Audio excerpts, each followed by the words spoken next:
കരുണാകരന് സ്റ്റേജിലേക്ക് കടന്നു വരുമ്പോൾ ശിഹാബ് തങ്ങൾ സ്റ്റേജിൽ നിന്ന് താഴേക്കിറങ്ങിയിട്ട് കരുണാകരൻ്റെ കൈ പിടിച്ച് സ്റ്റേജിലേക്ക് കൊണ്ടുവരികയാണ്. വലിയൊരു മര്യാദ, നമ്മളൊന്നും പലപ്പോഴും കാണിക്കാറില്ല മര്യാദ. അതേപോലെ കരുണാകരൻ തിരിച്ചു പോകുമ്പോൾ അദ്ദേഹത്തിൻ്റെ കൂടെ താഴെ ഇറങ്ങിയിട്ടാണ് അദ്ദേഹത്തെ യാത്രയാക്കിയത്. ഇത് സ്നേഹം നൽകിയിട്ട് തന്നെയാണ് പാണക്കാട് സയ്യിദുമാർ സ്നേഹം തിരിച്ചു വാങ്ങിയത്. അമുസ്ലിമുകൾ ഭൂരിപക്ഷമായൊരു സ്ഥലത്ത്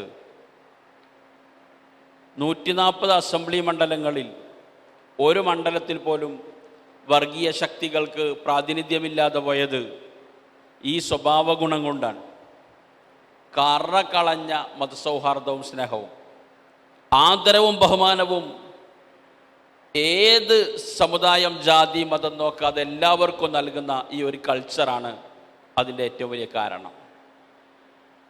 ഇത് ആത്മീയതയിൽ നിന്നുണ്ടാകുന്നതാണ്, അള്ളാഹുവിനോടുള്ള അടുപ്പത്തിൽ നിന്നുണ്ടാകുന്നതാണ്.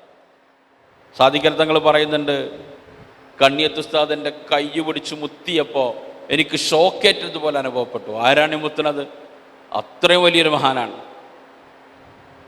അപ്പോൾ ആരുടെ 900-ലാണ് കണ്ണിയത്ത് ഉസ്താദ് ജനിക്കുന്നത്.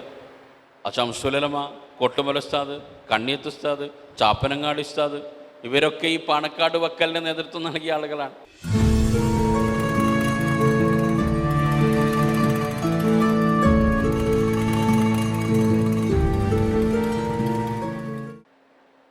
കേരള മുസ്ലിംകളുടെ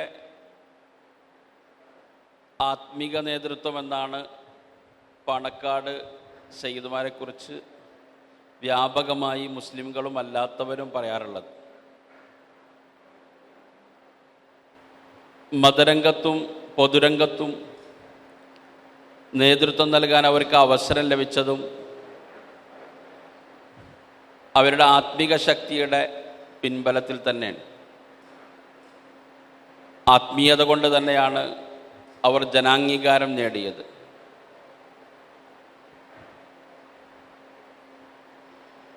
അപ്പോൾ അവരുടെ ആത്മീയ ശക്തി ബോധ്യപ്പെടുത്തുന്ന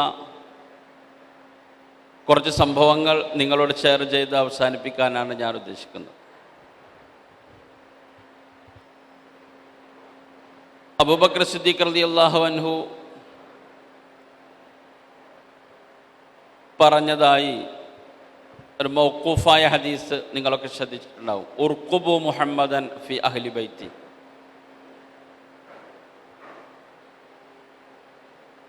മുഹമ്മദ് നബി കരീം സല്ലല്ലാഹു അലൈഹി വസല്ലമിനെ അവരുടെ കുടുംബത്തിൽ നിങ്ങൾ നിരീക്ഷിക്കുക.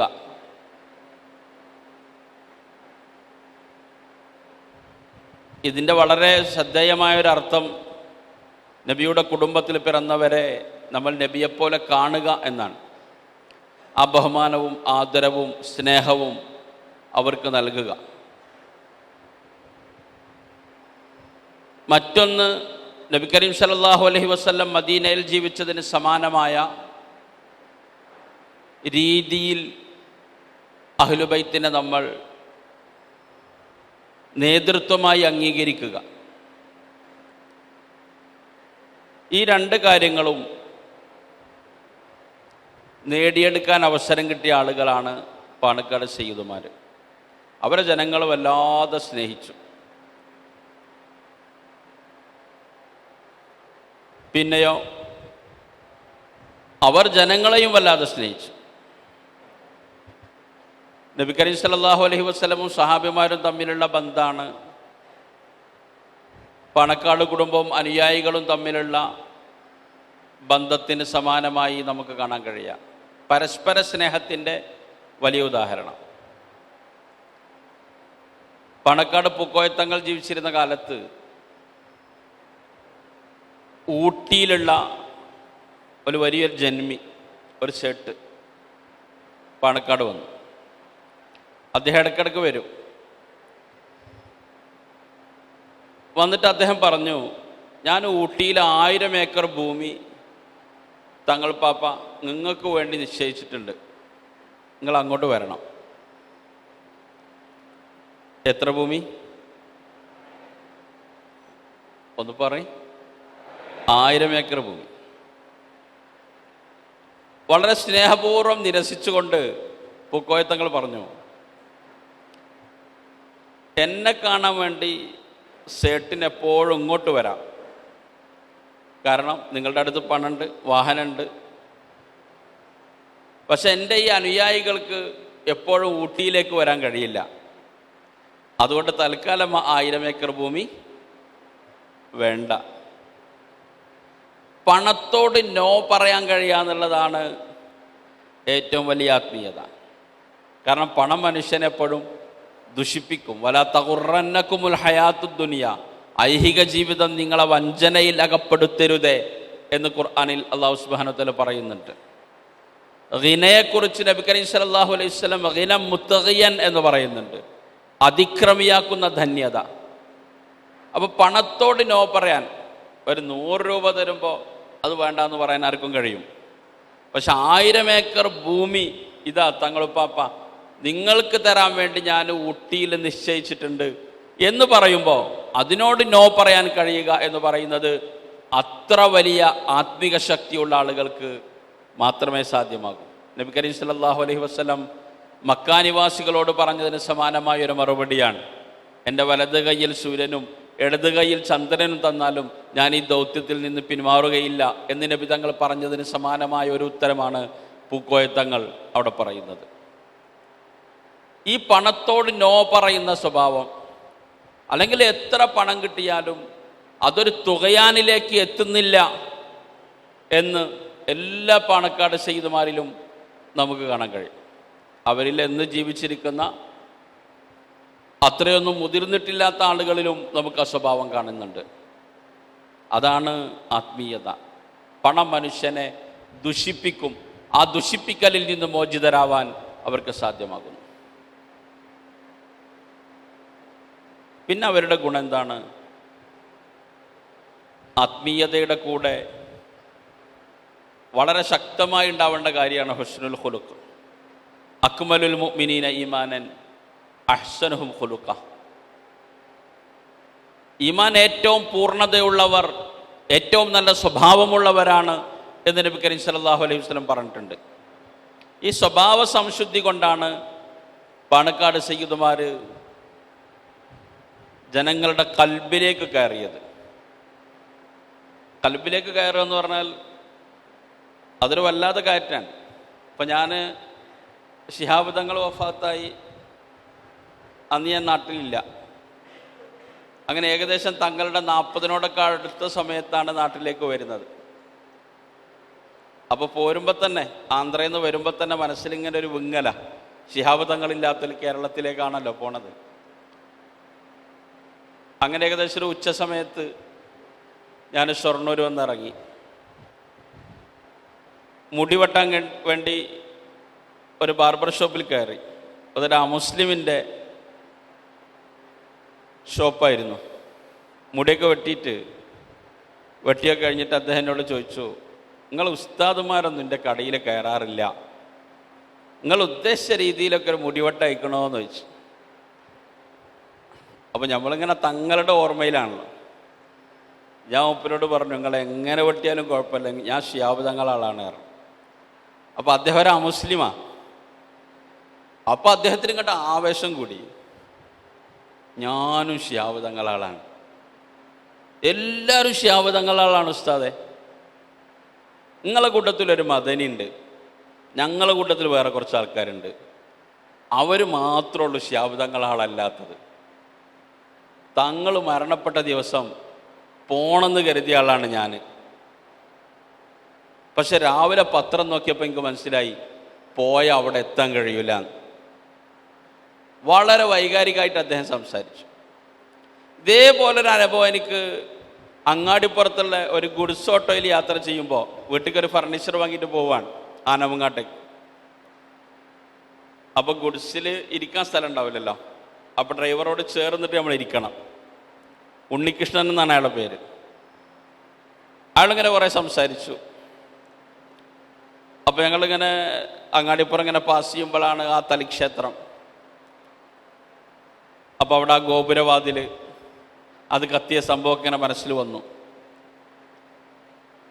അപ്പോൾ ഇയാളോടൊരു കമ്മ്യൂണിക്കേഷൻ നടന്നു. അപ്പോഴും ശിഹാബ് തങ്ങളെക്കുറിച്ച് അയാൾ പറഞ്ഞു, നമുക്കൊക്കെ തങ്ങളുടെ കാലത്ത് ജീവിക്കാൻ കഴിഞ്ഞു എന്നത് തന്നെ വലിയ ഭാഗ്യമാണ്. ഞാൻ പറഞ്ഞ രണ്ട് സംഭവങ്ങളും അദ്ദേഹത്തെ ശിഹാബ് തങ്ങളെ സ്നേഹിച്ച രണ്ട് മുസ്ലിംകളുടേതാണ്. അപ്പോൾ മുസ്ലിംകളായ ആളുകൾ അദ്ദേഹത്തെ എത്രത്തോളം സ്നേഹിച്ചിട്ടുണ്ടാവും. ഒരു ഈമാനികമായ ഒരു മതത്തിൻ്റെ ഒരു പശ്ചാത്തലം കൂടി വരുമ്പോൾ ഈ സ്നേഹം പാണക്കാട് സയ്യിദുമാർ നേടിയെടുത്തത് അവരുടെ സ്വഭാവ സംശുദ്ധി കൊണ്ടാണ്. അവർക്ക് എങ്ങനെ ജനങ്ങളെ അടുപ്പിക്കാൻ കഴിയും? നബി കരീം സല്ലല്ലാഹു അലൈഹി വസല്ലം മക്കയിലും മദീനയിലും സ്വീകരിച്ച അതേ രീതി.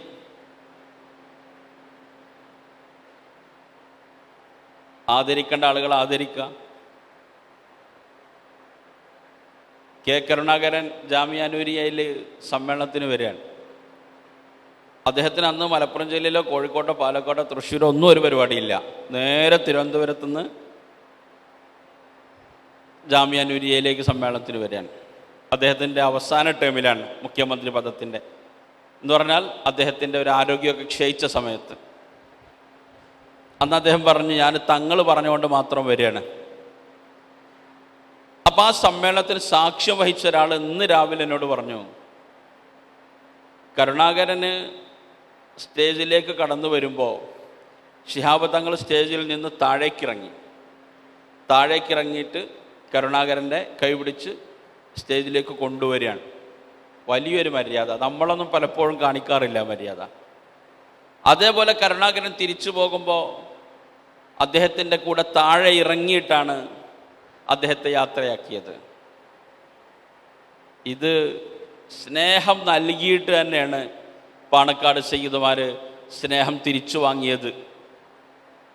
എൻ്റെ അടുത്ത നാട്ടിൽ ഒരു പള്ളി ഉദ്ഘാടനത്തിന് വേണ്ടിയിട്ട് തങ്ങൾ വന്നു. അപ്പോൾ പള്ളി ഉദ്ഘാടനത്തോടനുബന്ധിച്ചുള്ള സമ്മേളനത്തിൽ പരിസരത്തുള്ള ഒരുപാട് മുസ്ലിം സഹോദരങ്ങളെ ക്ഷണിച്ചിരുന്നു. അവരുടെ പേരൊക്കെ ആദ്യം വിളിച്ചതിന് ശേഷമാണ് തങ്ങൾ അവിടുത്തെ ഇമാമിൻ്റെയും അവിടുത്തെ മഹല്ല് കമ്മിറ്റി പ്രതിനിധികളുടെയും വന്ന മുസ്ലിം പണ്ഡിതന്മാരുടെയൊക്കെ പേര് വിളിച്ച് അഭിസംബോധന ചെയ്തത്. ഇത് തങ്ങളോട് തന്നെ നേരിട്ട് എന്നോട് വിവരം പറഞ്ഞ ആൾ ചോദിച്ചു, എന്താണ് അങ്ങനെ ചെയ്തത്? അപ്പോൾ തങ്ങൾ പറഞ്ഞു, അങ്ങനെയാണ് ചെയ്യേണ്ടത് എന്ന് പറഞ്ഞു. അമുസ്ലിമുകൾ ഭൂരിപക്ഷമായ ഒരു സ്ഥലത്ത് 140 അസംബ്ലി മണ്ഡലങ്ങളിൽ ഒരു മണ്ഡലത്തിൽ പോലും വർഗീയ ശക്തികൾക്ക് പ്രാതിനിധ്യമില്ലാതെ പോയത് ഈ സ്വഭാവ ഗുണം കൊണ്ടാണ്. കറകളഞ്ഞ മതസൗഹാർദ്ദവും സ്നേഹവും ആദരവും ബഹുമാനവും ഏത് സമുദായം ജാതി മതം നോക്കാതെ എല്ലാവർക്കും നൽകുന്ന ഈ ഒരു കൾച്ചറാണ് അതിൻ്റെ ഏറ്റവും വലിയ കാരണം. ഇത് ആത്മീയതയിൽ നിന്നുണ്ടാകുന്നതാണ്, അള്ളാഹുവിനോടുള്ള അടുപ്പത്തിൽ നിന്നുണ്ടാവുന്നതാണ്. ശത്രുവിനെ പോലും സ്നേഹിക്കാൻ കഴിയാന്നുള്ളത് ഇബ്നു അറബി റഹിമഹുല്ല പറഞ്ഞിട്ടുണ്ട്, എനിക്ക് ഫിർഔനോടൊരു ശത്രുതയില്ല, കാരണം അവനെ എൻ്റെ റബ്ബുണ്ടാക്കിയതാ. എത്ര മനോഹരമായൊരു പ്രയോഗമാണ്.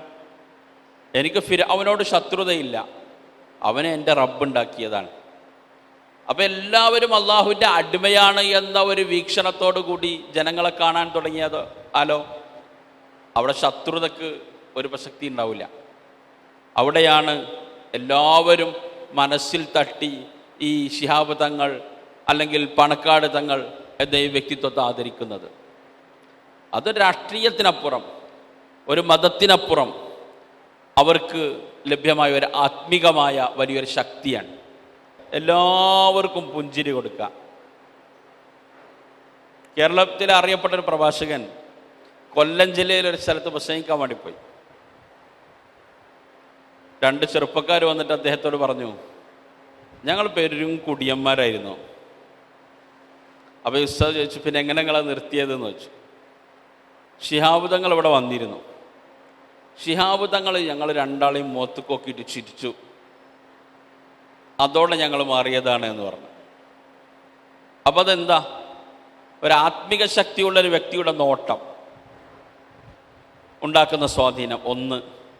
രണ്ടാമത്തത്, കേരളത്തിലെ ഏറ്റവും സമുന്നതനായ വ്യക്തിയും കള്ളുകുടിയന്മാരായ സമൂഹത്തിൽ ഒരു പരിഗണനയും അർഹിക്കാത്ത ഞങ്ങളെ നോക്കി പുഞ്ചിരിക്കുന്നു എന്ന സത്യം. ഈ രണ്ട് കാര്യങ്ങളാണ് അതിൻ്റെ പിന്നിലുള്ളത്. മുഹ്യിദ്ദീൻ ശൈഖ് തങ്ങളെക്കുറിച്ച് പറയുന്നുണ്ട്, ഒരു നോട്ടം കൊണ്ട് ചില ആളുകളെ അദ്ദേഹം വലിയാക്കി മാറ്റിയിട്ടുണ്ട് എന്ന്. ആത്മീക ശക്തിയുള്ള ആളുകൾക്ക് സാധ്യമായൊരു കാര്യമാണത്. അപ്പം ഈ ഒരു സ്വഭാവ ഗുണം, അവരുടെ ലാളിത്യത്തിൻ്റെ, വിനയത്തിൻ്റെ, എന്തിനുമുള്ള സന്നദ്ധത, നമുക്കതുകൊണ്ട് ശാരീരികമായ ക്ഷീണമുണ്ടാകുമ്പോൾ, സാമ്പത്തികമായ ക്ഷീണമുണ്ടാകുമോ, മറ്റെന്തെങ്കിലുമൊക്കെ രാഷ്ട്രീയമായ ദോഷം ചെയ്യുമോ, ഇങ്ങനെയുള്ള കാര്യങ്ങളൊന്നും അവരാലോചിച്ചില്ല. 1990കളിലെ പ്രക്ഷുബ്ധമായ രാഷ്ട്രീയ സാഹചര്യത്തെ പാണക്കാട് തങ്ങൾ നേരിട്ടത് പാർട്ടിക്ക് ഒരുപാട് ക്ഷീണമുണ്ടാക്കുന്ന നിലപാട് സ്വീകരിച്ചുകൊണ്ടാണ്. 1992 ബാബരി മസ്ജിദ് തകർക്കപ്പെട്ടു. കേന്ദ്രത്തിലും കേരളത്തിലും കോൺഗ്രസ് ഗവൺമെൻറ്റാണ്. ആ മസ്ജിദ് സംരക്ഷിക്കുന്ന കാര്യത്തിൽ നരസിംഹറാവു ഗവൺമെൻറ്, കോൺഗ്രസ് ഗവൺമെൻറ് വേണ്ടത്ര ജാഗ്രത കാണിച്ചില്ല എന്നെല്ലാവരും മനസ്സിലാക്കി. സമുദായത്തിൻ്റെ വികാരം അന്ന് കോൺഗ്രസിനെതിരായി. UDF-ൽ നിന്ന് മുസ്ലിം ലീഗ് മുന്നണി വിട്ട് വരണം എന്ന ശക്തമായ ആവശ്യം അഖിലേന്ത്യാ പ്രസിഡന്റ് ഇബ്രാഹിം സുലൈമാൻ സേഠ് സാഹിബ് അടക്കമുള്ള സമുന്നതരായ നേതാക്കൾ, PM അബൂബക്കർ സാഹിബ്, അന്ന് തിരൂരങ്ങാടിയിലെ MLA ആയിരുന്ന UA ബീരാൻ സാഹിബ്, ചെറിയ മമ്മൂക്കി സാഹിബ് തുടങ്ങിയ ഒരുപാട് പ്രമുഖരായ ആളുകൾ ആവശ്യപ്പെട്ടു, കോൺഗ്രസ് വിടണം. പക്ഷെ തങ്ങൾ ആ തീരുമാനത്തോട് യോജിച്ചില്ല. കേരളത്തിലെ പ്രമുഖരായ മതപണ്ഡിതന്മാരോട് അദ്ദേഹം മുഷാവറ ചെയ്തു. അവരൊക്കെ മുഷാവറ നൽകിയതനുസരിച്ച് തങ്ങൾ വളരെ ആത്മീയമായ പിൻബലത്തോടു കൂടി തീരുമാനമെടുത്തു. അന്ന് ഒറ്റപ്പാലത്ത് ഉപതെരഞ്ഞെടുപ്പ് നടന്നു. KR നാരായണൻ ഒറ്റപ്പാലത്ത് MP ആയിരുന്നു. അദ്ദേഹം ഉപരാഷ്ട്രപതിയായി. ഉപരാഷ്ട്രപതിയായപ്പോൾ ഉപതെരഞ്ഞെടുപ്പ് വന്നു. അതിന് തൊട്ട് മുമ്പാണ് ബാബരി മസ്ജിദ് തകർക്കപ്പെടുന്നത്. ഉപതെരഞ്ഞെടുപ്പ് വന്നപ്പോൾ തുടർച്ചയായി UDF ജയിച്ചുകൊണ്ടിരുന്ന മണ്ഡലത്തിൽ 1,32,000 വോട്ടിൻ്റെ ലീഡിന് ഇടതുപക്ഷ സ്ഥാനാർത്ഥി ജയിച്ചു. ആ തെരഞ്ഞെടുപ്പിലും ഒറ്റപ്പാലത്തേക്ക് ഞാനില്ല എന്ന് മുസ്ലിം ലീഗിൻ്റെ നേതാവായിരുന്ന ഇബ്രാഹിം സുലൈമാൻ സേഠ് സാഹിബ് പ്രസ്താവന നടത്തിയ സമയത്ത് ശിഹാബ് തങ്ങൾ ആ മണ്ഡലത്തിലൊക്കെ കറങ്ങി ബാബരി മസ്ജിദ് സംരക്ഷിക്കാൻ വേണ്ടി ഉത്തരവാദിത്വ ബോധം കാണിക്കാത്ത കോൺഗ്രസ് സ്ഥാനാർത്ഥിക്ക് വേണ്ടി തന്നെ തങ്ങൾ പ്രചാരണം നടത്തി. അത് രാഷ്ട്രീയ സത്യസന്ധതയാണ്. അന്ന് മുസ്ലിം ലീഗിൻ്റെ ഒരുപാട് പ്രവർത്തകർ സമുദായത്തിൻ്റെ വികാരം എന്ന തീരുമാനത്തിനെതിരായിരുന്നു. അതിനുശേഷമുള്ള വർഷം ഗുരുവായൂരിൽ ഉപതെരഞ്ഞെടുപ്പ് നടന്നു. സ്ഥിരമായി മുസ്ലിം ലീഗ് ജയിച്ചുകൊണ്ടിരുന്ന മണ്ഡലം മുസ്ലിം ലീഗിന് നഷ്ടപ്പെട്ടു. 95 തദ്ദേശ സ്വയംഭരണ തെരഞ്ഞെടുപ്പ് നടന്നു. മലപ്പുറം, പെരിന്തൽമണ്ണ, തിരൂര്, മഞ്ചേരി, ഈ മുനിസിപ്പാലിറ്റികളൊക്കെ മുസ്ലിം ലീഗിന് നഷ്ടപ്പെട്ടു. അപ്പോഴും തങ്ങളുടെ തീരുമാനത്തിൽ മാറ്റമുണ്ടായില്ല. തങ്ങൾ ആ തീരുമാനത്തിൽ ഉറച്ചു നിന്നു. കാരണം അദ്ദേഹത്തിന് അതിവൈകാരികമായി ഒരു തീരുമാനം എടുക്കാൻ കഴിയുമായിരുന്നില്ല. പക്ഷെ ആ തീരുമാനമാണ് ശരി എന്ന് പിന്നീട് കാലം തെളിയിച്ചു. അത് മറ്റൊരു ഭാഗമാണ്. അപ്പോൾ ഈ രാഷ്ട്രീയ സത്യസന്ധത അദ്ദേഹത്തിൻ്റെ സ്വഭാവ വിശുദ്ധിയാണ്. അന്ന് പാർട്ടിയിൽ നിന്നൊക്കെ ആളുകളൊക്കെ കൊഴിഞ്ഞു പോകുകയാണെന്നുള്ളത് വളരെ വികാരത്തോടു കൂടി ഒരു പാർട്ടി നേതാവ് ഉണർത്തിയപ്പോൾ തങ്ങൾ പറഞ്ഞു, അത്ര അവസാനത്തെ വാർഡ് നമുക്ക് നഷ്ടപ്പെട്ടാലും നിലപാട് മാറ്റില്ല, തീരുമാനം മാറ്റില്ല. അവിടെയും തങ്ങളുടെ മറ്റൊരു സ്വഭാവം നമ്മൾ മനസ്സിലാക്കുന്നുണ്ട്. പിന്നെ തിരൂരങ്ങാടിയിലെ ഉപതെരഞ്ഞെടുപ്പ് നടന്നു. അത് 2 MLA-മാർ അന്ന് സേഠ് സാഹിബിൻ്റെ കൂടെ പോയി. ഒന്ന് UA Beeran സാഹിബും PM Abubakar സാഹിബും. PM Abubakar Sahib ഗുരുവായൂരിലെ സ്ഥാനാർത്ഥിയായിരുന്നു, MLA ആയിരുന്നു. UA ബിരാൻ സാഹിബ് തിരൂരങ്ങാടിയിൽ ഉപതെരഞ്ഞെടുപ്പ് നടന്നു. തിരൂരങ്ങാടി ഉപതെരഞ്ഞെടുപ്പിൽ കോൺഗ്രസിൻ്റെ AK ആൻ്റണിയാണ് ഇവിടെ മത്സരിക്കുന്നത്. ദാറുൽഹുദയിലൊക്കെ അദ്ദേഹം വന്നിരുന്നു. അദ്ദേഹത്തിന് സ്വീകരണമൊക്കെ കൊടുത്തിരുന്നു വന്നിലായ ബാപ്പുട്ടി ഹാജിയുടെ നേതൃത്വത്തിൽ. കോൺഗ്രസ് സ്ഥാനാർത്ഥിനെ ബാബരി മസ്ജിദിൻ്റെ പശ്ചാത്തലത്തിൽ തിരൂരങ്ങാടിയിലെ മുസ്ലിങ്ങൾ വോട്ട് ചെയ്ത് വിജയിപ്പിക്കുക എന്ന അത്ഭുത സംഭവം അന്ന് നടന്നു. അവിടെയാണ് പാണക്കാട് ആത്മിക നേതൃത്വത്തോട് മലപ്പുറത്തെ മുസ്ലിങ്ങൾ എത്രത്തോളം ചേർന്നു നിൽക്കുന്നു എന്ന് ബോധ്യപ്പെട്ടത്. 22,000-ലേറെ വോട്ടിൻ്റെ ലീഡിനാണ് അന്ന് കോൺഗ്രസിൻ്റെ സ്ഥാനാർത്ഥി കൈപ്പത്തി ചിഹ്നത്തിൽ മുസ്ലിം ലീഗുകാർ വോട്ട് ചെയ്ത് വിജയിപ്പിച്ചത്.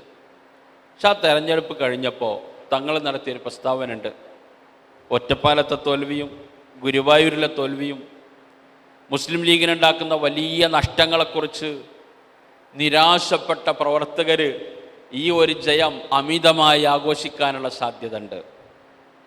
തെരഞ്ഞെടുപ്പിൻ്റെ ഫലം വന്ന അതേ തൊട്ട് താഴെ, ആ തലക്കെട്ടിൻ്റെ തൊട്ട് താഴെ അമിതമായ ആഹ്ലാദ പ്രകടനം അരുത് ശിഹാബ് തങ്ങൾ. അതാണ് തങ്ങളുടെ പ്രത്യേകത. 2009 സമാനമായ സംഭവം ഉണ്ടായി. 2004 മഞ്ചേരിയിൽ ലീഗിന് സീറ്റ് നഷ്ടപ്പെട്ടു. 2006 നിയമസഭാ തെരഞ്ഞെടുപ്പിൽ ലീഗിൻ്റെ സീറ്റ് നേരത്തെ ഉണ്ടായിരുന്ന 17 നിന്ന് 8 ചുരുങ്ങി. കൃത്യമായി പറഞ്ഞാൽ 7 ചുരുങ്ങി. എല്ലാവരും വളരെ നിരാശപ്പെട്ട സമയം. 2009 ലോക്സഭാ തെരഞ്ഞെടുപ്പിൽ പൊന്നാനിയിലും മലപ്പുറത്തും നല്ല വോട്ട് നേടി ഇ.ടി. മുഹമ്മദ് ബഷീറും ഇ. അഹമ്മദ് സാഹിബും ഗംഭീര വിജയം നേടി. അന്നും തങ്ങൾ ഓർത്തെടുത്തു നേരത്തെയുള്ള 2 പരാജയങ്ങൾക്കെതിരെയുള്ള ശക്തമായ ആഹ്ലാദ പ്രകടനം നടക്കാനുള്ള സാധ്യതയുണ്ട്. അന്നും തങ്ങൾ പ്രസ്താവന നടത്തി, ആഹ്ലാദ പ്രകടനം അതിര് കടക്കരുത്. തങ്ങൾക്കിതിലൊക്കെ പ്രത്യേകമായ നിലപാടുണ്ടായിരുന്നു. അദ്ദേഹം ഒരു ആത്മീയ നേതാവ് എന്ന നിലയിൽ മതത്തെ മാറ്റി നിർത്തിക്കൊണ്ടുള്ള ഒരു പൊതുപ്രവർത്തനം അദ്ദേഹത്തിനുണ്ടായിരുന്നില്ല. മതം അദ്ദേഹത്തിന് വളരെ പ്രധാനമായിരുന്നു. അത് പൂക്കോയത്തങ്ങളിൽ നിന്ന് ശീലിച്ചതാണ്. എല്ലാവരും അത്യാവശ്യം മതം പഠിച്ചിട്ടുണ്ട്, കിതാബ് ഓതിയിട്ടുണ്ട്, ഫിഖ്ഹ് മസ്അലകളും പഠിച്ചിട്ടുണ്ട്, ഖുർആൻ പഠിച്ചിട്ടുണ്ട്. അതൊക്കെ പൂക്കോയത്തങ്ങളും മുതിർന്ന ആളുകളും പരിശോധിക്കാറുണ്ട്.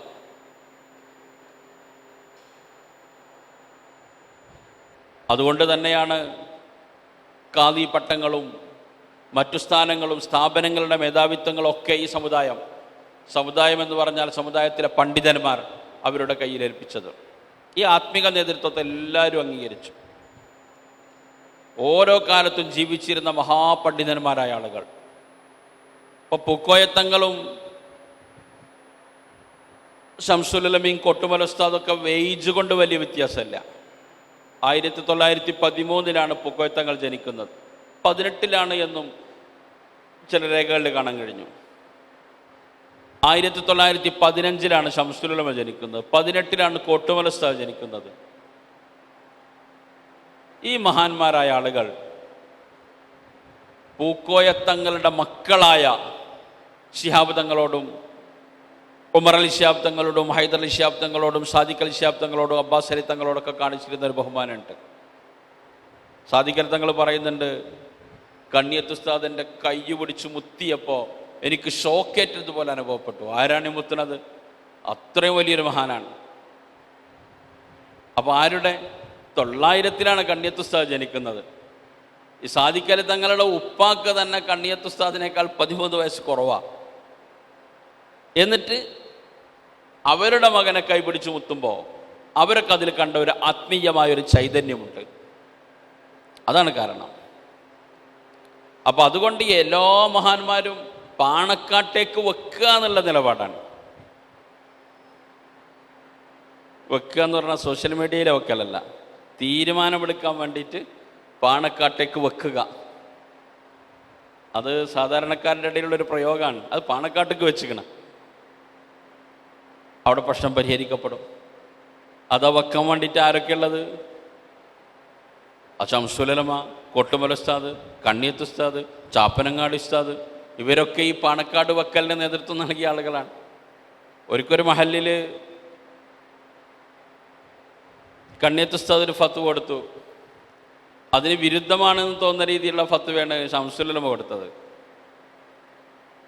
മഹല്ലേര് പൂക്കോയ തങ്ങളടുത്തെത്തി. തങ്ങളെ പ്രശ്നം പരിഹരിക്കാൻ 2 ഉസ്താദ്മാരെയും പെരീക്ക് സൽക്കരിച്ചു.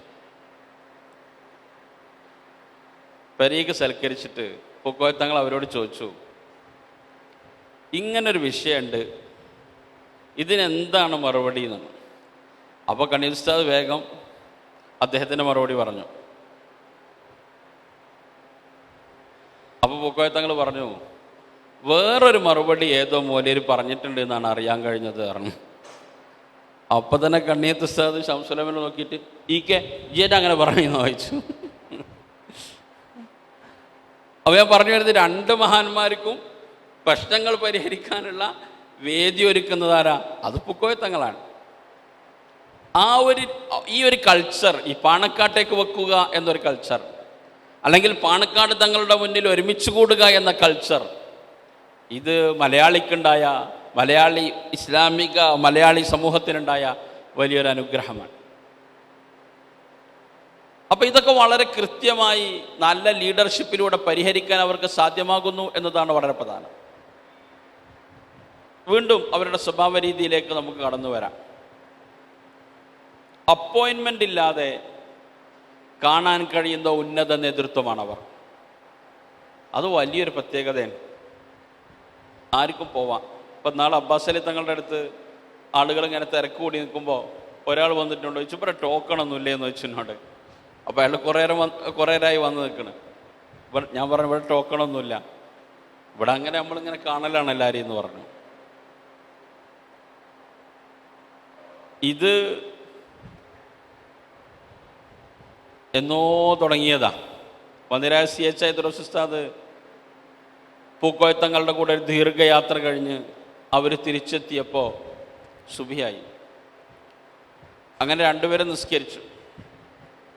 നിസ്കരിച്ചിട്ട് ഐദ്രോസ് ഉസ്താദ് പറഞ്ഞു, ഇനി തങ്ങൾ പാപ്പ കുറച്ചു നേരം ഉറങ്ങിക്കോളി. അപ്പോൾ പൂക്കോയത്തങ്ങൾ പറഞ്ഞു, അങ്ങനെ ഉറങ്ങാൻ പറ്റില്ല. ഈ ആളുകൾ കണ്ടില്ലേ, അവർ രാത്രി വന്ന് കാത്തു നിൽക്കുന്നതായിരിക്കും. തങ്ങൾ ഉറങ്ങാനൊന്നും നിന്നില്ല, നേരെ കസേരയിൽ വന്നിരുന്നു. ആ മേശപ്പുറത്ത് ആളുകൾ പ്രശ്നങ്ങളുമായിട്ട് വന്നു. പിന്നെന്താണ്, നേരം വെളുത്തില്ലേ, ആളുകളങ്ങനെ കൂട്ടമായി വന്നുകൊണ്ടേയിരുന്നു. ഇനി അദ്ദേഹത്തിന് ഉറങ്ങാനുള്ള സമയം, ഇനി ഒരു പകൽ മുഴുവനും കഴിയണം. ഊട്ടിയിലെ 1000 ഏക്കർ വേണ്ടാന്ന് വെച്ചത് ഈ ജനങ്ങളുടെ കൂടെ ഇരിക്കാൻ വേണ്ടിയിട്ടായിരുന്നു പൂക്കോയത്തങ്ങൾ. ആ സ്വഭാവം എല്ലാവരിലും നമ്മൾ കണ്ടു. എൻ്റെ നാട്ടിലൊരു ഷിഹാബുണ്ട്, ഒരു ഓട്ടോ ഡ്രൈവറാണ്. ഓട്ടോ ഡ്രൈവർ എന്ന് പറഞ്ഞത് ആ സാധാരണത്വം അറിയിക്കാൻ വേണ്ടിയിട്ടാണ്. അവനും അവൻ്റെ ഭാര്യയും അവൻ്റെ അമ്മായിയും, ഭാര്യയുടെ അമ്മായിയും കുട്ടിയും മമ്പറത്ത് സിയാർത്ത് കഴിഞ്ഞ് തിരിച്ചു പോകുമ്പോൾ പാണക്കാട് കയറി. അപ്പോൾ ശിഹാബ് തങ്ങൾ അമേരിക്കയിലൊക്കെ പോയി വന്ന ആ സമയമാണ്, ക്ഷീണിതനാണ് നടത്തം.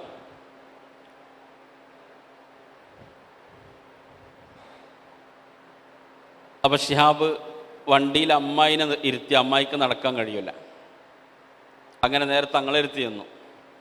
എന്താ പ്രശ്നം എന്ന് വെച്ചു. ഉറക്കം വരുന്നുണ്ടല്ലോ. എന്താ പ്രശ്നം എന്ന് ചോദിച്ചു. കുട്ടി എപ്പോഴും കരയാണ് കാരണം.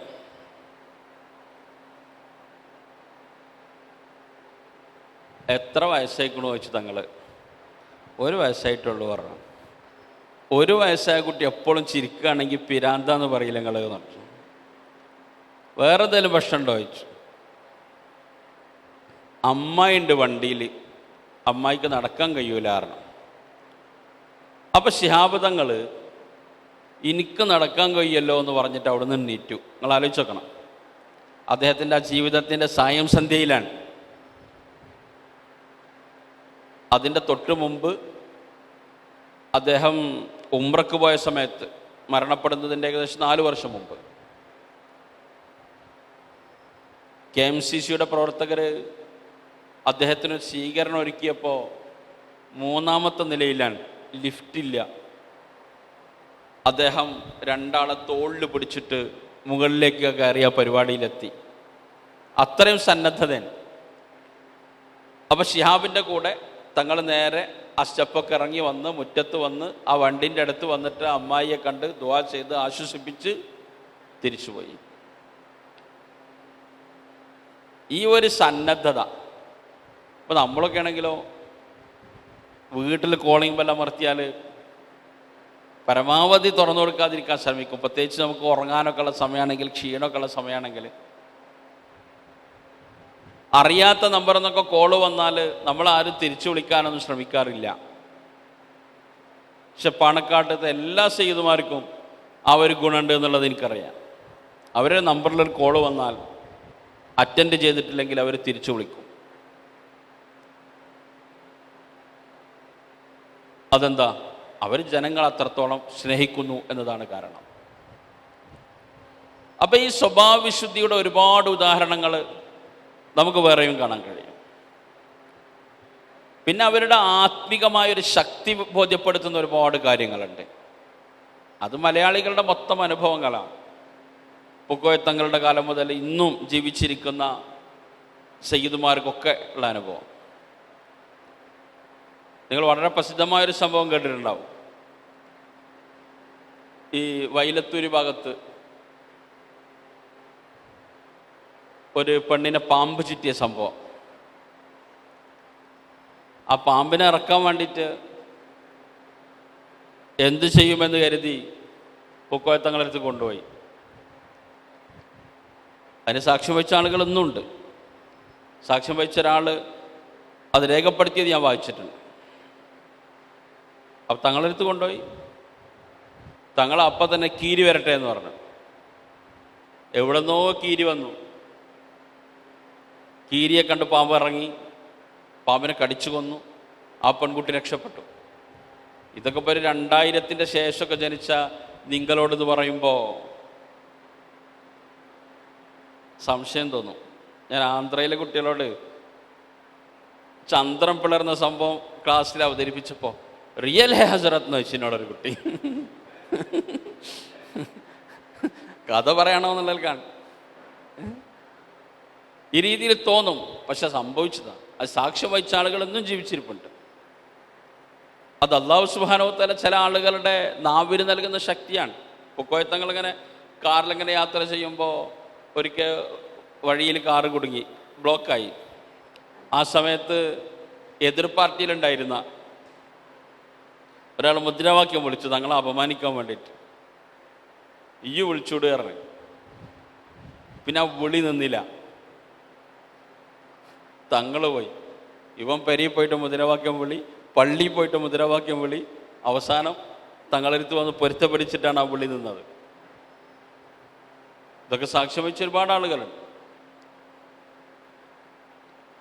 പൂക്കോയത്തങ്ങളോട് വലിയ ബന്ധമൊന്നും ഇല്ലാത്ത എന്ന് പറഞ്ഞാൽ മുസ്ലിം ലീഗിനോടും സുന്നി പ്രസ്ഥാനത്തോടൊന്നും വലിയ താല്പര്യമില്ലാത്ത ഒരാളുടെ കുട്ടി മിസ്സായി. ഔദ്യോഗികമായ എല്ലാ സർക്കാർ തലത്തിലുള്ള അന്വേഷണങ്ങളും കഴിഞ്ഞു. കുട്ടി തിരിച്ചു വന്നില്ല. ഒരിക്കൽ അദ്ദേഹത്തിൻ്റെ ഭാര്യ പറഞ്ഞു, നിങ്ങൾ പാണക്കാടൊന്ന് പോയോക്കി. അപ്പോൾ അയാൾ പറഞ്ഞു, ഈ പോലീസുകാരൊക്കെ എത്ര തെരഞ്ഞു പിടിച്ചിട്ട് കിട്ടാത്ത കഴിഞ്ഞപ്പോൾ പാണക്കാട് പോയിട്ട് കിട്ടുമെന്ന് ചോദിച്ചു. എന്നാലും നിങ്ങളൊന്ന് പോയോക്കിയാണ്. ഇയാൾ ചെന്നു. പൂക്കോയ തങ്ങളെടുത്ത് ചെന്ന് എന്തിനാ പോകുന്നു വെച്ചു. എൻ്റെ കുട്ടി കാണാതായിട്ടുണ്ട്, ഓനൊക്കെ വന്നോളും എന്ന് പറഞ്ഞു. തങ്ങൾ അത്രേ പറഞ്ഞോളൂ. അപ്പോൾ ഇയാൾക്ക് കൂടുതൽ ടെൻഷനായി. ഞാൻ അത്രയും ദൂരെ യാത്ര ചെയ്ത് വന്നിട്ട് കാര്യമായിട്ടൊന്നും പറയൊന്നും ചെയ്യാതെ ഏതായാലും അയാൾ നിരാശനായിട്ട് തിരിച്ചുപോയി. തിരിച്ചു പോയപ്പോഴേക്കിന് കുട്ടി അവിടെ എത്തിയിട്ടുണ്ട്. മോൻ എത്തിക്കണോ, കഞ്ഞുടിക്കാണ് പറഞ്ഞു മോള്. ഇത് അതിശയോക്തി കലർത്തി പറയല്ല, സംഭവിച്ച സംഭവങ്ങളാണ്. സുബൈർ MC ഹുദവി നിങ്ങൾ കേട്ടിട്ടില്ലേ? കേട്ടിട്ടുണ്ടോ? അല്ലാഹു മഗ്ഫിറത്തും മർഹമത്തും നൽകട്ടെ. അവൻ്റെ ഒരു അനുജനുണ്ടായിരുന്നു ഇവിടെ, ജാബിർ. കുറച്ചാലൊക്കെ പഠിച്ച് പിന്നെ ഒഴിവായി. ഇവിടുന്ന് അവന് മുങ്ങി.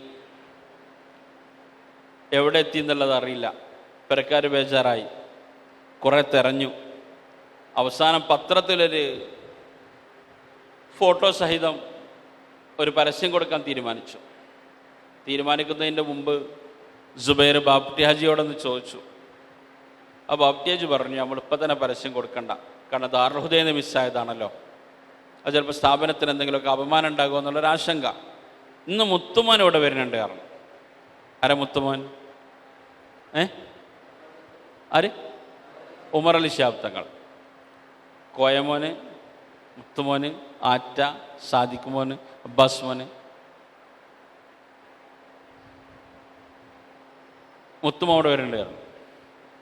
അപ്പോൾ തങ്ങളോട് വിഷയം അവതരിപ്പിച്ചു. തങ്ങളെ പാണക്കാട്ടേക്ക് വരാൻ വേണ്ടി പറഞ്ഞു.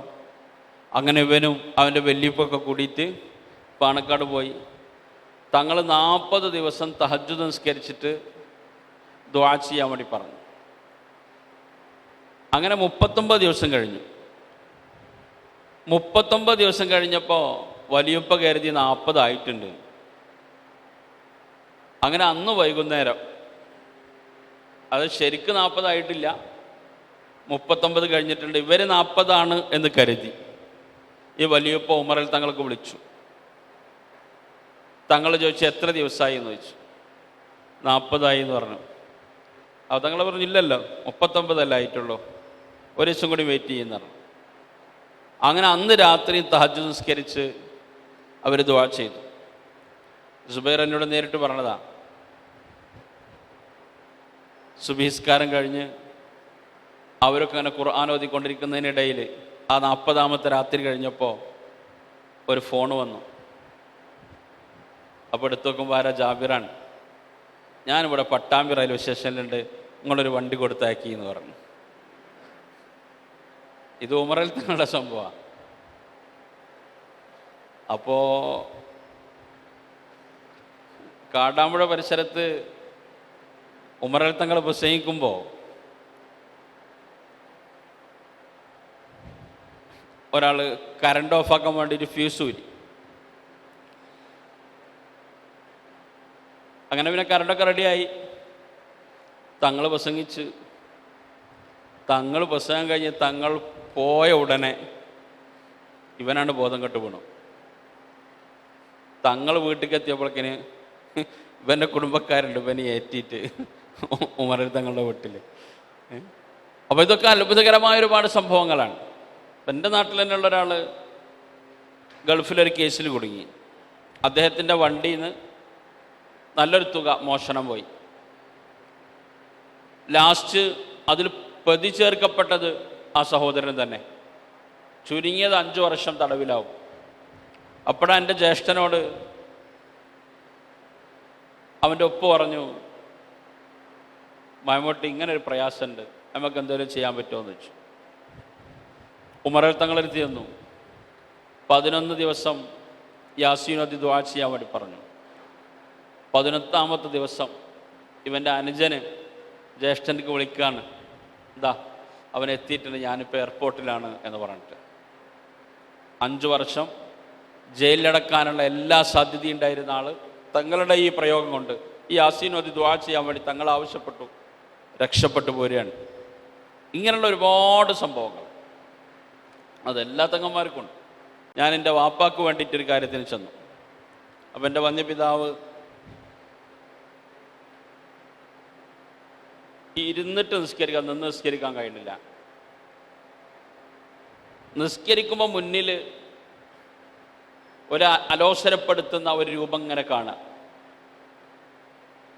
മൂത്രമൊഴിക്കാൻ വേണ്ടിയിട്ട് മൂത്രമൊഴിക്കാൻ മുട്ടിയ പിന്നെ വേഗം ബാത്റൂമിൽ എത്തിയിട്ടില്ലെങ്കിൽ മൂത്രമാണ് പോവുക. ഡോക്ടർമാരൊക്കെ കാണിച്ചു, ഫലമൊന്നും ഉണ്ടായില്ല. അങ്ങനെ ഞാൻ ആന്ധ്രയിൽ നിന്ന് വന്നു. ഈ സംഭവങ്ങളൊക്കെ വാപ്പനോട് അവതരിപ്പിച്ചു. അപ്പോൾ എനിക്ക് തോന്നി ഇത് ഡോക്ടറെ കാണിക്കേണ്ടതല്ല, തങ്ങളെ കാണിക്കേണ്ടതാണ്. ഞാൻ നേരെ വന്നു. അപ്പോൾ അൽഹംദുലില്ലാ ഹൈദരലി തങ്ങളിങ്ങനെ ഒഴിഞ്ഞിരിക്കുകയാണ്. ഞാനിങ്ങനെ പറഞ്ഞു, ഇങ്ങനെ ആനമങ്ങാട് അബ്ദുറഹ്മാൻ മോനാണ് എന്നൊക്കെ പറഞ്ഞ്, എന്താ പ്രശ്നം എന്ന് ചോദിച്ചു. അപ്പോൾ ഇങ്ങനെ ഉണ്ട് കാരണം. നേരെ തങ്ങൾ ഉള്ളിൽ പോയിട്ട് 2 ഐക്കല്ല് കൊണ്ടുവന്നു. 2 ഐക്കല്ല് കൊണ്ടുവന്നപ്പോൾ എന്നിട്ട് 2 അരിയിൽ തന്നെ കെട്ടണം എന്ന് പറഞ്ഞു. അങ്ങനെ ഞാനത് വാങ്ങി. ഏകദേശം ഒരു 11:30 മണിക്കാണ് ഞാൻ വീട്ടിലെത്തുന്നത്, ഉച്ചൻ്റെ മുമ്പ്. വാപ്പത് കെട്ടി. ആ മൂത്രത്തിൻ്റെ പ്രശ്നം മാറി, അന്ന് ളുഹർ നിസ്കാരം വാപ്പ നിന്ന് നിസ്കരിച്ചു. ആ അലോസരപ്പെടുത്തുന്ന ചിത്രം അപ്രത്യക്ഷമാവുകയും ചെയ്തു. ഇതൊക്കെ നമ്മൾ തന്നെ നേരിട്ട് അനുഭവിച്ചതാണ്. ഒരുപാട് ആളുകളുടെ അനുഭവങ്ങൾ. ഉമർ അലി ശിഹാബ് തങ്ങളെക്കുറിച്ച് ഇന്ന് എന്നോടൊരു സഹോദരൻ പറഞ്ഞു, ഹൈദരലി തങ്ങളെക്കുറിച്ച്. ഒരു പരിപാടി കഴിഞ്ഞിട്ട് തങ്ങൾ കാറിലേക്ക് ഇങ്ങനെ കയറിയിരുന്ന സമയത്ത് ആ പരിപാടിയുടെ സംഘാടകന് വേറൊരാളെ ചൂണ്ടിയിട്ട് പറഞ്ഞു, ഇയാൾക്ക് 50 വയസ്സ് കഴിഞ്ഞിട്ടുണ്ട്, കുട്ടികളായിട്ടില്ല. അപ്പോൾ തങ്ങൾ കാറിൽ നിന്ന് ഇറങ്ങി, എന്നാൽ നമുക്ക് ഒന്നും കൂടി ദുആ ചെയ്യാമെന്ന് പറഞ്ഞു. ആ വീട്ടിലേക്ക് തന്നെ കയറി ദുആ ചെയ്ത് പോന്നു. 2 മാസത്തിൻ്റെ ഉള്ളിൽ ഭാര്യ ഗർഭിണിയായി. 50 വയസ്സ് വരെ ഒരു കുഞ്ഞിക്കാല് കാണാൻ അവസരം കിട്ടാത്ത വ്യക്തിക്ക് തങ്ങളുടെ ഒരു ഒറ്റ ദുആ കൊണ്ട്. അപ്പോൾ ഇത് അവർക്ക് അല്ലാഹു സുബ്ഹാനഹു വ തആല നൽകിയ വളരെ അത്ഭുതകരമായ ആത്മിക ശക്തിയാണ്. ഇതിൻ്റെ ഒരുപാട് ഉദാഹരണങ്ങൾ നമുക്ക് കാണാൻ കഴിയും.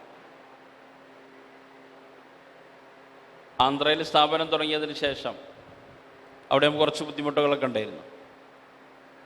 ഒരു ദിവസം എനിക്ക് നന്നായിട്ട് പനി വന്നു. ഒരു മാറ്റമല്ല, ഒരാഴ്ചയോളം പനിച്ചു. കാൽപാദങ്ങളിൽ ഇങ്ങനെ വേദന വരാൻ തുടങ്ങി. ആ വേദന പതുക്കെ കണങ്കാലിലേക്ക് നീങ്ങി, മുട്ടിൻ്റെ ഭാഗത്തേക്ക് വേദന വരൽ തുടങ്ങി. അപ്പോൾ എനിക്ക് പേടിയായി. ഞാൻ നേരെ വന്ന് ഹമീദ് അലി ശിഹാബ് തങ്ങളെ കണ്ടു. തങ്ങളൊരു കടലാസിലൊരു നറുക്ക് തന്നിട്ട് വെള്ളത്തിലിട്ട് കുടിക്കാൻ പറഞ്ഞു. ഓരോ ദിവസവും കുടിക്കും തോറും ആ വേദന ഇങ്ങനെ ഇറങ്ങി ഒരു 6-7 ദിവസം കൊണ്ട് പൂർണ്ണമായും അപ്രത്യക്ഷമായി. ഇത് അവരുടെ ആത്മിക ചികിത്സയുടെ വലിയൊരു ഫലമാണ്. പാണക്കാട്ടെ ആത്മീയാനുഭവങ്ങൾ ഇങ്ങനെ നമുക്കൊരുപാട് പറയാനുണ്ട്. അല്ലാഹു സുബ്ഹാനഹു വ തആല അവർക്ക് ഉന്നതമായ പദവി നൽകി അനുഗ്രഹിക്കട്ടെ. അവരുടെ ഇബാദത്തുകളും അങ്ങനെയാണ്. നമ്മൾ പ്രത്യക്ഷത്തിൽ അവരെ കാണുന്നൊരു മുഖമുണ്ട്, അതിലേറെ എത്രയോ ഉന്നതമാണ് അവരുടെ സ്വകാര്യ ജീവിതത്തിലെ ആത്മീയമായ മുഖങ്ങൾ. ഇപ്പോൾ സയ്യിദ് മുഹമ്മദ് അലി ശിഹാബ് തങ്ങൾ വഫാത്താകുന്ന അന്ന് രാവിലെ പുലർച്ചെ അദ്ദേഹം വീണു. ഒരു 2:30-3 മണി സമയത്ത്. ആ സമയത്ത് അദ്ദേഹം എണീറ്റത് എന്തിനായിരിക്കും? തഹജ്ജുദ് നിസ്കരിക്കാൻ വേണ്ടിയിട്ടാണ്. ഏത് തിരക്കിനിടയിലും തഹജ്ജുദ് നിസ്കാരം ജീവിതത്തിൻ്റെ ശീലമാക്കി ആ മഹാരഥന്മാരായ ആളുകൾ. അവിടെ ദർസ് നടത്തിയിരുന്ന മുദരീസിനെ ഇടയ്ക്ക് തങ്ങൾ പരിപാടിക്ക് പോകുമ്പോൾ കൂടെ കൊണ്ടുപോകും, ദർസില്ലാത്ത സമയമൊക്കെ ആണെങ്കിൽ. അങ്ങനെ യാത്രയിൽ അവർ സംസാരിക്കും. ഒരു ദിവസം തിരിച്ചു പോരുമ്പോൾ ഒരുപാട് വൈകിയപ്പോൾ തങ്ങൾ പറഞ്ഞു, ഉസ്താദ് എന്താ സംസാരമില്ല, ഒന്ന് ഉറങ്ങണം എന്ന് പറഞ്ഞു. എന്താ കാരണം? ഒരുപാട് വൈകിയിട്ടുണ്ട്. അപ്പോൾ ഇനി തഹജ്ജുദ് കിട്ടണമെങ്കിൽ കാറിൽ ഉറങ്ങിയിട്ട് വേണം. അങ്ങനെയായിരുന്നു അവരുടെ ജീവിതങ്ങൾ. അപ്പോൾ നമ്മൾ പഠിക്കേണ്ടത് ഈ ആത്മിക ശക്തി എന്ന് പറയുന്നത് അതൊരു പാരമ്പര്യം കൊണ്ട് മാത്രം കിട്ടിയതല്ല. അവർ നന്നായിട്ട് ഇബാദത്ത് ചെയ്തിട്ടും അള്ളാഹുലേക്ക് അടുത്തിട്ടുമാണ്. ഹൈദർ അലി ശിഹാബ് തങ്ങളുടെ കൂടെ യാത്ര ചെയ്ത 2 യുവപ്രവർത്തകർ അവർ പറഞ്ഞു, സുബിയാകുന്നതിന് മുമ്പ് തങ്ങളുടെ തഹജ്ജുദും ഓത്തും ദിക്റും ഔറാദൊക്കെ കഴിഞ്ഞിട്ട് ബാങ്ക് കൊടുത്താൽ അടുത്ത റൂമിൽ വന്നിട്ട് ഞങ്ങളെ വിളിക്കുമായിരുന്നു എന്ന് പറഞ്ഞു. ഇതൊരുപാട് ആളുകളുടെ അനുഭവങ്ങളാണ്. അപ്പോൾ ഇബാദത്തുകൾ കൊണ്ട്, ദിക്റുകൾ കൊണ്ട് അള്ളാഹുവിലേക്ക് അടുക്കുക. അതുപോലെ അവർ ചെയ്തത് മഹാരഥന്മാർക്കൊക്കെ വലിയ ബഹുമാനം നൽകി എന്നുള്ളതാണ്, എല്ലാവർക്കും. അപ്പോൾ ശംസുൽ ഉലമ, കൊട്ടുമൽ ഉസ്താദ്, ഈ 2 മഹാരഥന്മാരും ഹൈദർ അലി ശിഹാബ് തങ്ങളുടെ ഉസ്താദുമാരാണ്. ഒരു പ്രധാനപ്പെട്ട വിഷയം ചർച്ച ചെയ്യാൻ വേണ്ടിയിട്ട് പൂക്കോയ തങ്ങളുടെ അടുത്ത് വന്നു. ആദ്യം കൊട്ടുമൽ ഉസ്താദ് എത്തി. ശംസുൽ ഉലമൻ എങ്ങനെ കാത്തു നിൽക്കുകയാണ്. അപ്പോൾ ശംസുൽ ഉലമ എന്ന് പറഞ്ഞാൽ മഹാപ്രതിഭയാണ്. കൊട്ടുമൽ ഉസ്താദ് അങ്ങനെ തന്നെയാണ്. അപ്പോൾ ഈ പ്രതിഭകളെ ചിലരൊക്കെ എന്ത് ചെയ്യും? ഇപ്പോൾ EK എന്ന് പറയും, EK കൊട്ടുമല, അതൊരു പ്രയോഗം തന്നെയാണ്. നമ്മളെ ഉറുദു നിക്സിലുള്ള കുറച്ച് പ്രധാനപ്പെട്ട കഴിവുള്ള ഉസ്താദുമാരെ പുങ്കനൂരിലേക്ക് നിയമിച്ചപ്പോൾ ഇവിടെ ചില ഹുദവി ഉസ്താദുമാർ അതിൽ പരാതിപ്പെട്ടു. ഉറുദു ഹുദവിമാരിലെ എല്ലാ പ്രഗത്ഭരെയും പുങ്കനൂരിലേക്ക് കൊണ്ടുപോയി കാണുമെന്ന് പറഞ്ഞു. അപ്പോൾ ഞാനൊരിക്കൽ ഇവിടെ വന്ന സമയത്ത് വഹാദി ഉസ്താദിനോട് പറഞ്ഞു, എല്ലാ പ്രഗത്ഭരും പുങ്കനൂരാണെന്നാണ് പറഞ്ഞത്, ഈക്കും കോട്ടുമലൊക്കെ അവിടെ നിന്നാണല്ലോ പറഞ്ഞത് പറഞ്ഞു. അപ്പോൾ അതൊരു പ്രയോഗമാണ്, ഈക്കെ കോട്ടുമല. അപ്പോൾ കോട്ടുമല ഉസ്താദ് വന്ന് ശംസുലമ കുറച്ച് വൈകി. അപ്പോൾ ശംസുലമ വന്ന സമയത്ത് ഹൈദരലി ശിഹാബ് തങ്ങൾ പൂക്കോയത്തങ്ങളോട് എന്നിട്ട് പറഞ്ഞു, വാപ്പ ഈക്ക വന്നിട്ടുണ്ട് പറഞ്ഞു. ഇത് പൂക്കോയത്തങ്ങൾക്ക് പറ്റിയില്ല, ഈക്ക എന്ന് പറയരുത്, ഉസ്താദ് എന്ന് പറയണമെന്ന് പറഞ്ഞു. ഈ ഒരു ബഹുമാനം തേന് മുസ്ലിയർ പാപ്പ പൂക്കോയത്തങ്ങളുടെ ഉസ്താദാണ്. ഞാൻ ഇന്ന് വായിച്ചു ഹൈദരലി തങ്ങൾ എഴുതിയത്. പൂക്കോയത്തങ്ങൾ ക്യാൻസർ ബാധിതനായിരുന്നു, വളരെ ഗുരുതരമായ ആരോഗ്യ പ്രശ്നം. മരണപ്പെടുന്നതിൻ്റെ 4 ദിവസം മുമ്പ് തേൻവലിൽ പാപ്പ ശിഷ്യനെ കാണാൻ വേണ്ടി വന്നിരിക്കുകയാണ്. തിരിച്ചു പോകുമ്പോൾ പൂക്കോയത്തങ്ങൾ കാറിൽ തേനൂരിൽ പാപ്പാൻ്റെ കൂടെ പോയിട്ട് വീട്ടിൽ വിട്ടെടുത്തു എന്ന് ഹൈദരലി തങ്ങൾ പറയുന്നുണ്ട്. മരണപ്പെടുന്നതിൻ്റെ 4 ദിവസം മുമ്പ്. ഉസ്താദുമാരോടുള്ള ബഹുമാനത്തിൻ്റെ, സ്നേഹത്തിൻ്റെ, പരിഗണനയുടെ വലിയ മാതൃക തങ്ങൾ കാണിച്ചു തരികയാണ്. കേരളത്തിലെ മുസ്ലിം പണ്ഡിതന്മാർ, ആലിമീങ്ങൾ അവരെ ബഹുമാനിച്ചു, ആദരിച്ചു, സ്നേഹിച്ചു. അതിന് ചില ഉദാഹരണങ്ങൾ ഞാൻ പറഞ്ഞു. 1982 ഇ.കെ. ഹസൻ മുസ്ലിയാർ വഫാത്തായ സമയത്ത് ശിഹാബ് തങ്ങൾ തന്നെ മയ്യത്ത് നിസ്കരിക്കണമെന്ന് ശംസുലുലമ വാശി പിടിച്ചു. അത് പറയുമ്പോൾ ശംസുലുലമ മുസ്ലിം ലീഗിനോട് ആഭിമുഖ്യമൊന്നും കാണിച്ച കാലമായിരുന്നില്ല അത്. ഒരു രാഷ്ട്രീയ പാർട്ടിയുടെ നേതാവ് എന്നതിനപ്പുറം വലിയൊരു ആത്മീയമായ ഒരു തലം അവർക്കുണ്ട് എന്ന് ശംസുലുലമ തിരിച്ചറിഞ്ഞു. ആ തിരിച്ചറിവാണ് നമുക്കുണ്ടാവേണ്ടത്. ഞാൻ അവസാനിപ്പിക്കുകയാണ്. ഖിയാമത്ത് നാളിലേക്ക് ഈ ഉമ്മത്ത് എത്തുന്നത് വരെ ഈ പാണക്കാട് കുടുംബത്തിൽ നിന്ന് നമുക്ക് നേതൃത്വം ഉണ്ടാവണം. ഓരോ കാലത്തും ജീവിച്ചിരിക്കുന്ന ആളുകളെ നേതൃത്വമായി അംഗീകരിക്കുകയും അവരാദരിക്കുകയും അവരെ സ്നേഹിക്കുകയും ചെയ്യുക. അവർ സമുദായത്തിന് വേണ്ടി സമയം നീക്കി വെക്കുന്ന ആളുകളാണ്. അവരുടെ വാക്കുകളാണ്, അവരുടെ നിലപാടുകളാണ് നമുക്ക് അസ്തിത്വബോധമുണ്ടാക്കിയത്, നമുക്ക് സുരക്ഷയുണ്ടാക്കിയത്. അവരുടെ തണലിലാണ് നമ്മുടെ മതവും നമ്മുടെ രാഷ്ട്രീയവും നമ്മുടെ സമുദായ ശക്തിയും എല്ലാം വളർന്നത്. അത് സമസ്തയുടെ നേതാക്കൾ തിരിച്ചറിഞ്ഞു. കോട്ടമല ഉസ്താദും ശംസുലുലമയും ഹൈദ്രോസ് ഉസ്താദും ഒക്കെ തിരിച്ചറിഞ്ഞു. സുന്നി യുവജന സംഘം 1954 രൂപീകൃതമായി. പക്ഷെ അതിനൊരു സജീവതയുണ്ടായത് പൂക്കോയത്തങ്ങൾ പ്രസിഡൻ്റായതിനു ശേഷമാണ്. ഷെയ്ഖുന കോട്ടുമൽ അബൂബക്കർ മുസ്ലിയാർ പറഞ്ഞു, ഹൈദ്രോസ് ഉസ്താദ് നേരിട്ട് പറയുന്നത് ഞാൻ കേട്ടിട്ടുണ്ട്, മുബാറക്കായ ഒരു മനുഷ്യൻ തലപ്പത്തുണ്ടായാലേ സംഘടനയ്ക്ക് നമാ ഉണ്ടാകൂ എന്ന് കോട്ടുമൽ ഉസ്താദ് പറഞ്ഞു. ആ അഭിപ്രായപ്രകാരം പൂക്കോയത്തങ്ങൾ സുന്നി യുവജന സംഘത്തിൻ്റെ സംസ്ഥാന പ്രസിഡൻ്റായി. അത് വലിയ വളർച്ച സംഘടനക്കുണ്ടാക്കി. 1961 സമസ്ത വിദ്യാഭ്യാസ ബോർഡിൻ്റെ മദ്രസകളുടെ എണ്ണം 300 ചില്ലാനാണ്. 19 വർഷത്തിന് ശേഷം എൻ്റെ നാട്ടിലെ 1980 മദ്രസയുടെ നമ്പർ 4351 എന്ന് പറഞ്ഞാൽ 2 പതിറ്റാണ്ട് കൊണ്ട് പിന്നെ 4000 മദ്രസകളുണ്ടായി. അതിനിടയിൽ ഒരുപാട് സംഭവങ്ങളുണ്ടായി. പ്രധാനപ്പെട്ട സംഭവം എന്താണ്? പൂക്കോയത്തങ്ങൾ സമസ്തയുടെ നേതൃത്വത്തിലേക്ക് വന്നു. സുന്നി മഹല്ല് ഫെഡറേഷൻ ഉണ്ടായി.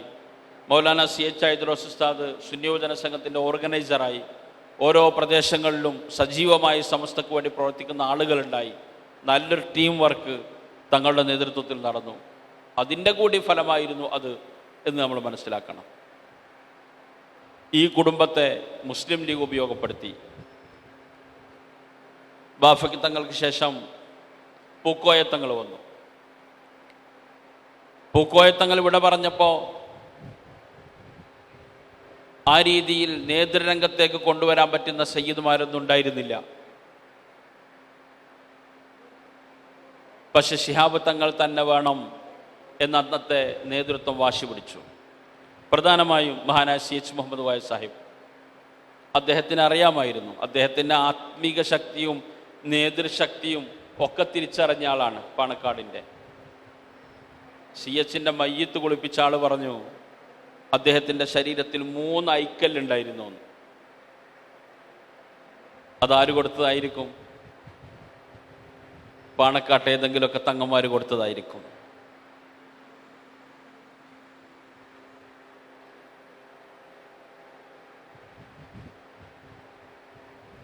മുപ്പത്തെട്ട് വയസ്സേ ഉള്ളൂ തങ്ങൾക്ക്. തങ്ങൾ പ്രസിഡന്റ് ആവണം. അപ്പോൾ ചില ആളുകളൊക്കെ പറഞ്ഞു BV അബ്ദുള്ള കോയെ ഉദ്ദേശിച്ചിട്ട് BVയെ പ്രസിഡൻ്റാക്കാമെന്ന് പറഞ്ഞു. അപ്പോൾ CH പറഞ്ഞു BV അല്ല വേണ്ടത്, തങ്ങളാണ് എന്ന് പറഞ്ഞു. അങ്ങനെ ശിഹാബ് തങ്ങൾ പ്രസിഡൻ്റായി. ചാപ്പനങ്ങാടി ബാപ്പ മുസ്ലിയാരാണ് ശിഹാബ് തങ്ങൾ അത് ബോധ്യപ്പെടുത്തി നിർബന്ധിപ്പിച്ച് തങ്ങളത് ഏറ്റെടുക്കുന്നത്. അതുകൊണ്ട് നമുക്ക് വീണ്ടും ഒരുപാട് കാലം ഈ ഉമ്മത്തിന് ഉന്നതമായ നേതൃത്വം ആ തീരുമാനത്തിലൂടെ ലഭ്യമായി. ഇന്ന് അള്ളാഹുവിൻ്റെ തൗഫീഖ് കൊണ്ട് പൂക്കോയ തങ്ങളുടെ അവസാനത്തെ 2 മക്കൾ സാദിഖ് അലി ശിഹാബ് തങ്ങളും അബ്ബാസ് അലി ശിഹാബ് തങ്ങളും നമ്മുടെ കൂടെ ഉണ്ട്. അള്ളാഹുർക്ക് ദീർഘായുസ്സും ആഫിയത്തും നൽകട്ടെ എന്ന് ദുആ ചെയ്തുകൊണ്ട് ഈ ഒരു പരിപാടിക്ക് അവസരം നൽകിയ ഇതിൻ്റെ സംഘാടകരോട് നന്ദി രേഖപ്പെടുത്തി ഞാൻ ഉപസംഹരിക്കുന്നു. അസ്സലാമു അലൈക്കും വറഹ്മത്തുള്ളാഹി വബറകാതുഹു.